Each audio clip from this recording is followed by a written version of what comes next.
guys, sa Atinay lumabas po ako ng bahay namin at kaya po ako ilipad ng bagyo.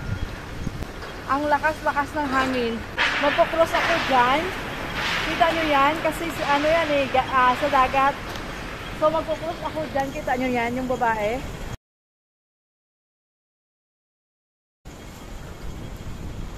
Kaya akong ilipad ng ng hangin.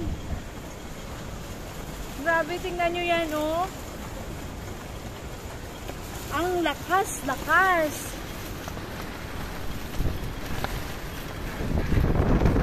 Oh my. Kita nyo yan, ang sobrang lakas ng hangin.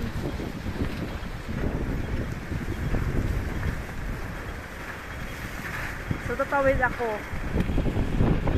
Kaya ako ilipad talaga ng ng sobrang lakas. Kaya nagpapit ako. Woo! May binili kasi ako.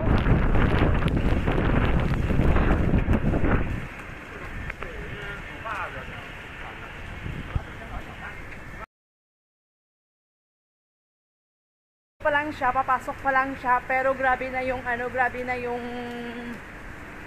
lakas niya. Kasi ito siya ay pangalawa sa mangyayari sa Hong Kong noong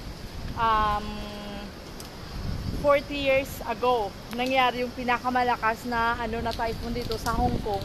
At ang sabi sa news na nabasa ko, ito yung pangalawang malakas. So uwi na ako sa bahay namin.